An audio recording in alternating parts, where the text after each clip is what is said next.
Om Swastiastu. Om Swastiastu. Assalamualaikum warahmatullahi wabarakatuh. Shalom, salam kebajikan, salam harmoni. Salam harmoni. Kami dari kelompok 2 akan menjelaskan tentang sistem hukum pada masa 1949 sampai 1950. Di sini kami ingin memperkenalkan diri terlebih dahulu. Saya Andreas Sebastian Pranjata dengan NIM 2314101164 dan teman saya. Baik, terima kasih. Perkenalkan, nama saya Kadek Krisna Endrayana dengan NIM 2314101184.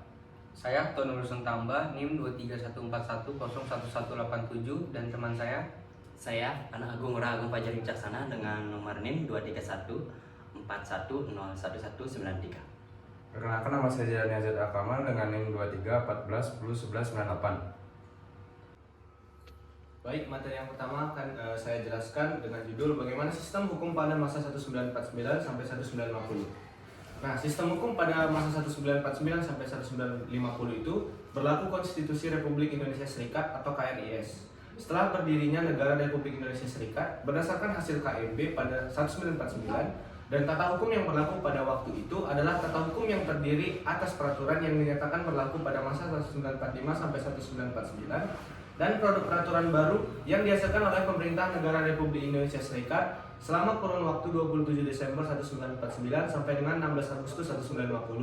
Serta berdasarkan ketentuan pasal 192 KRIS ini berarti aturan-aturan hukum yang berlaku dalam Negara Republik Indonesia berdasarkan pasal 1 dan 2 Aturan Peralihan Undang-Undang Dasar 1945 tetap berlaku di Negara Republik Indonesia Serikat.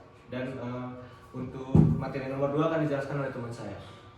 Baik, terima kasih atas waktu yang diberikan kepada saya. Saya akan menjelaskan materi kedua, yaitu aturan hukum apa yang berlaku pada masa kepemerintahan tahun 1949 sampai 1950.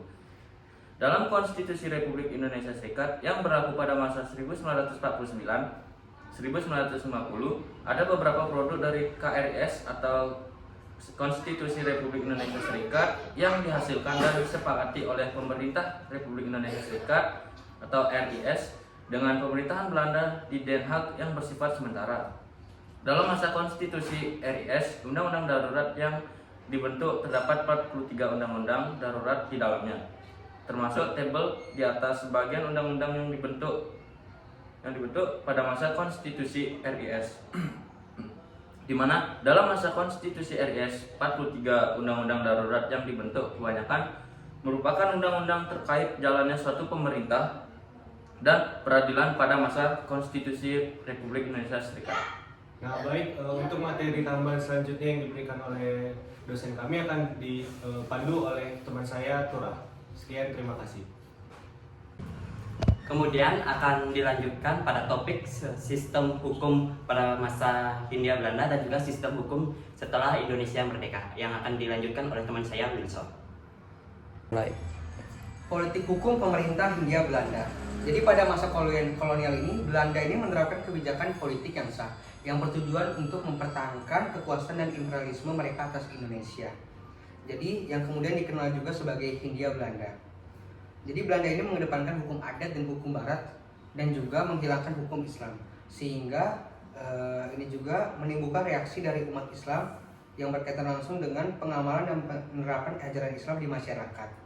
Dan hukum Hindia Belanda ini juga merupakan hukum yang berdasarkan hukum Eropa, seperti hukum perdata Belanda. Pengadilan diatur juga berdasarkan hukum kolonial, dan pengadilan tertinggi adalah Writ van Indi atau Dewan India yang dipimpin oleh Gubernur Jenderal. Sekian dari saya, terima kasih.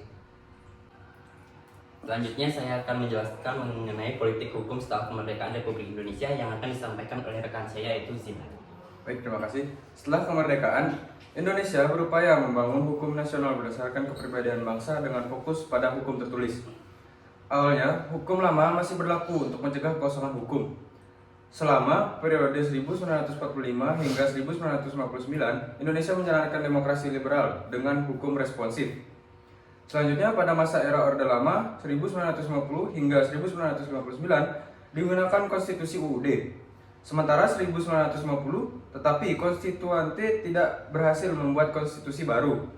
Presiden Soekarno kemudian mengeluarkan dekrit 5 Juli 1959 membubarkan konstituante dan mengembalikan UUD 1945. Selanjutnya akan dilanjutkan oleh Turah. Baiklah, saya akan lanjutkan. Pada masa Orde Baru, terjadi kebijakan yang tidak sejalan, yang mengkonsentrasikan kekuasaan di tangan Soeharto dan kebijakan ekonomi yang liberal.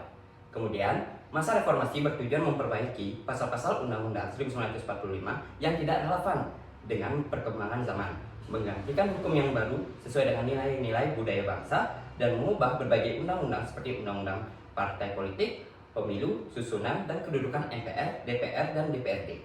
Proses reformasi juga mencakup penghapusan ketetapan yang berkaitan dengan undang-undang yang tidak sesuai dengan kehidupan masyarakat. Sekian dari presentasi saya tutup. Sekian presentasi dari kelompok 2 tentang sistem hukum pada 1949 sampai 1950. Terima kasih telah mendengarkan. Mohon maaf jika ada kesalahan kata. Saya tutup dengan Om Santi. Om Santi Santi Santi Om.